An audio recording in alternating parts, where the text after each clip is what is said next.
Hi everyone, welcome to Ask Wardee. This is episode 44. I am so glad to be with you all. We've got a great question today talking about the probiotics in cultured dairy like yogurt.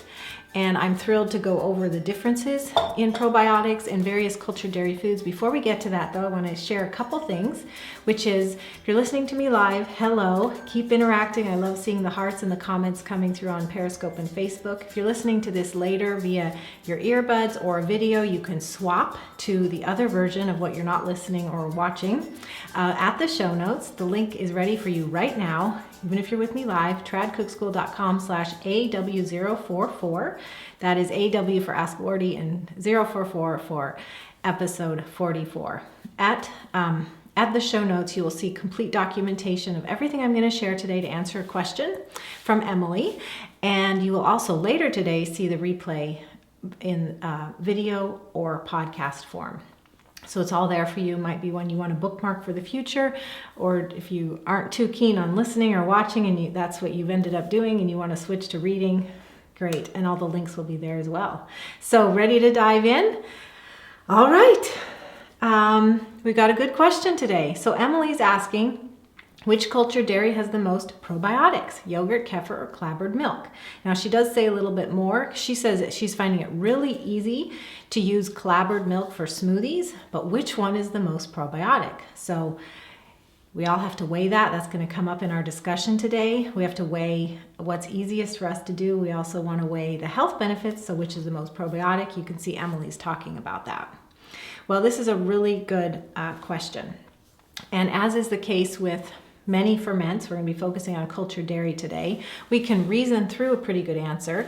And so I'm going to do that, but I don't think it's quite so cut and dried. So I hope you'll hang with me to the end when we talk about some additional factors that may come into and influence your decision about what you make for your family. Okay? So what's coming up here is we're going to talk about the cultured dairy that has the most probiotics. We're also going to talk about what's the best to eat. And you might find the answer to the first question, what has the most, is not your answer to what's the best to eat, okay? So hang with me to the end. Let's go through this. So the cultured dairy that Emily mentioned, she mentioned yogurt. And by the way, I'm going to tell you about this yogurt. It's very special, so hang with me to the end for that as well, or in the middle sometime. So she mentioned yogurt. She also mentioned kefir. She also mentioned clabbered milk. I'll explain what clabber is in a moment if you don't know what that means. So, but there's other fermented dairy out there. There's sour cream. There's just various regional heirloom ferments that you might find like people in a certain area making. Anyway, they're all fabulous for providing probiotics, but if Emily's asking in terms of a count, so let's go through that now. Which has the most probiotics? Well, kefir, hands down, is going to have the most strains of beneficial yeasts and bacteria. However, I have a previous Ask Wardee. Go to askwardee.tv and scroll back a few episodes. We talked about what's better to use for making your kefir powder or kefir grains. This impacts the number of strains that are in your finished ferment, okay, because a powder has a different number than the grains. But either way, if you're making them at home or you're making your kefir at home or purchasing it, or you're using a powder or using grains, there are going to be some differences. The powder has less than the grains. Purchasing it has less than making it at home. But overall, kefir is going to have the most probiotics for you. Okay? Yogurt would be the next in line after kefir. Now, how many strains of beneficial organisms it has, how many probiotics, really depends on the variety of yogurt you're making. But it's going to have a few strains of beneficial bacteria with most yogurt cultures. Now, I do want to say here, I should have said it at the top, but we're talking about two issues with probiotics. One is the number of strains that are in your ferment, and two is how many probiotics overall, like how much culture, how many millions or billions of organisms are in your ferment. Well, Emily's question is really talking, I'm pretty sure, we're really talking about strains. So most of my answer today is going to focus on the strains of probiotics that are in your finished ferment, like how many different types of yeast, how many different types of bacteria you'll find. all of them are going to have just an explosion of overall probiotics because they're fermented. So we're not really dealing with that question. We're dealing with how many strains, okay? So Kefir is the most. There's some variances in there depending on the culture and the way you get it. Yogurt would be next, and there's some variances in there depending on, the culture that's used to make the yogurt. Now next is clabbered milk, or call it clabber.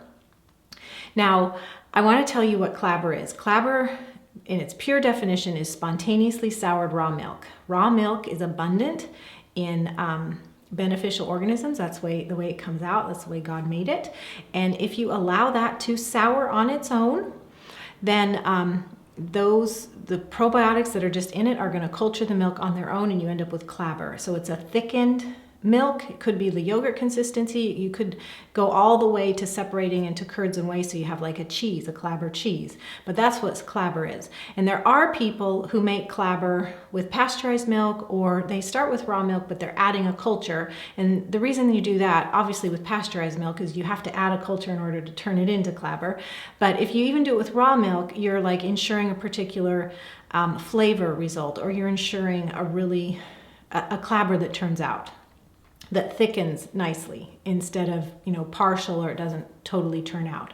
But when I'm talking about clabber now, I'm kind of talking about all the possibilities of clabber. Whether you start with, I'm talking about pure clabber, where you start with raw milk and you don't add anything and you let it spontaneously culture itself, or where you're adding a culture, or you are kind of simulating clabber by adding a culture to pasteurized milk. Okay? So clabber, hopefully we're all on the same page, what clabber is, what clabbered milk is. And this is what Emily's saying is very easy for her to do for smoothies. I totally get it. Clabber is very, very easy to do. Well, clabber varies widely region by region, because I just told you what it is, right? It is the milk spontaneously souring itself. So you will find in different regions of the world, you will find, different cultures in the milk naturally. So it's not like I can say, oh, there's 5 strains. It really varies region to region. So it could be on the same level as yogurt in terms of strains, or it could be a little bit less. It could be a little bit more if you introduce a culture. But I'm going to put it like right under yogurt, but it really could be even. So that's kind of talking about the strains of probiotics, Kefir to yogurt to clabber. And as you can tell, it's not a clear-cut answer, right? We can reason it through, and I've kind of put them in order, but you will find variances in regions. You'll find variances if you like add another culture, or, did I already say the region where you live? Now, by the way, to bring this up to what I was saying I would tell you about earlier, this yogurt is special. My yogurt is kind of like a hybrid of clabber and yogurt, because this is raw milk yogurt. And the reason I put it in a bowl and put it up on a spoon for you is to show you how nice and thick it is. This is special because normally if you make raw milk yogurt, it ends up runny. But the way I do it is I add a special ingredient so that I can end up with thick and creamy raw milk yogurt. And if you'd like that recipe, go to tradcookschool.com/free yogurt. I am calling this kind of the best of both worlds of yogurt and clabber, because it has the raw milk, so you have all the organisms and whatever comes in the raw milk, plus you have the yogurt culture. And because of following my special technique, which you can get at tradcookschool.com/free yogurt, it actually ends up thick. Otherwise, if you were to try to make yogurt out of raw milk, it would end up runny. If you want thick yogurt, normally you need to pasteurize it, but then you lose the benefits of the raw milk. So that's why I love this, and that's why we eat it a lot, is because we get all the benefits of raw milk, but we get the thick set of homemade yogurt. All right, so tradcookschool.com/free yogurt. A little bit of a departure there. So which has the most probiotics?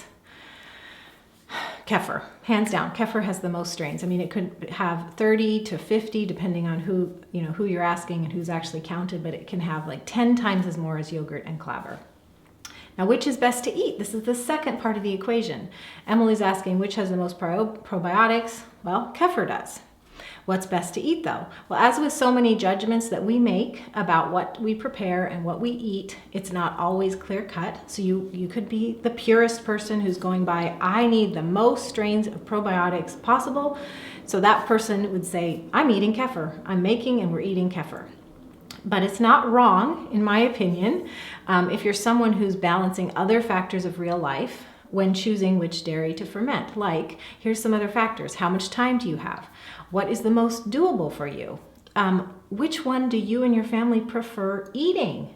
These are real concerns because it might come down to you don't make cultured dairy because the one that you think is the best, you don't have time to do. It doesn't fit your lifestyle, or it's just not as easy in your workflow. So you don't make any at all if you're making a decision, the purest way, where if you would make it based on like what works in your life, you would actually get a ferment made. Or what about your family doesn't want to eat clabber, your family doesn't want to eat kefir, but that's the one you've decided you need to make.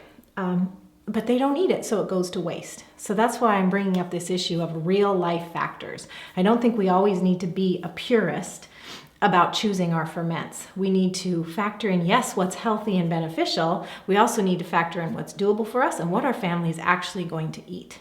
Because when it comes down to it, they are all beneficial. They're all wonderful ferments.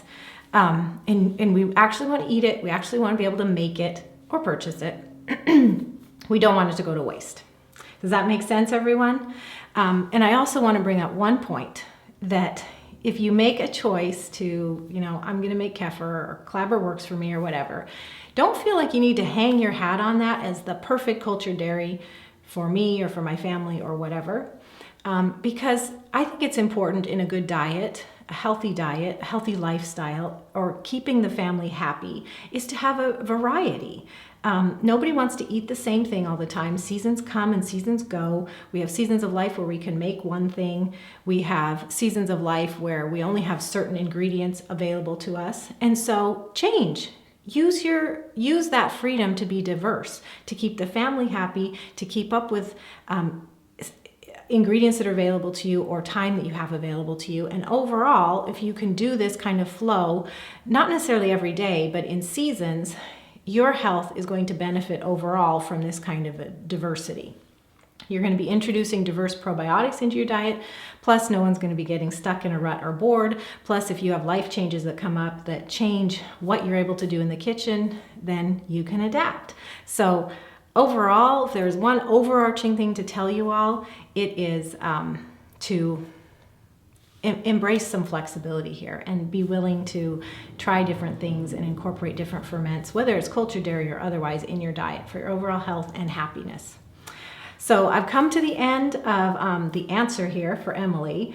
If you're going by purely what has the most probiotics, kefir is hands down the best over yogurt and or clabber. But if you're going by what's doable for you, then temper that with what's easy for you and what your family will eat. So Emily, I just want to encourage you to, if clabber is the answer for you, keep going with clabber for your smoothies, because you can do it. If you walked away from here saying, well, I better make kefir, but I don't have grains and I just really, that's not as easy for me to do, which kefir is actually very easy. But let's just say you said, well, I better be making kefir, but kefir doesn't fit your life and you don't end up doing anything, well, then that's a loss. No. Embrace the clabber that you found so easy for you. Now, I want to wrap up again to remind you that if you're interested in a yogurt like this that I make, which is raw milk, I said it earlier, but it combines the best of clabber and yogurt together, because you have the yogurt culture, but it's made with raw milk, which is special. Go to tradcookschool.com/free yogurt to get my recipe. The reason this is special is because normally if you want to preserve the benefits of raw milk and make yogurt, you'd either have to pasteurize the raw milk and lose the benefits of raw milk, or you'd end up with runny yogurt. But I have a special ingredient that I add, very healthy special ingredient that I add to this recipe so that it can stay raw and you can have all the benefits of raw milk, plus it is thick and wonderful like you want your yogurt to be. So this is a raw milk yogurt recipe for you at tradcookschool.com/free yogurt. Cynthia, where's the best place to get the starter grains? Are they reusable? In many cases, grains are reusable, powders are not. But you can get grains from Cultures for Health. That's our favorite source. tradcookschool.com/cultures for health, with cultures for health, all one word. All right. Well, God bless you all. Thanks again for being here. I'll talk to you again in a week.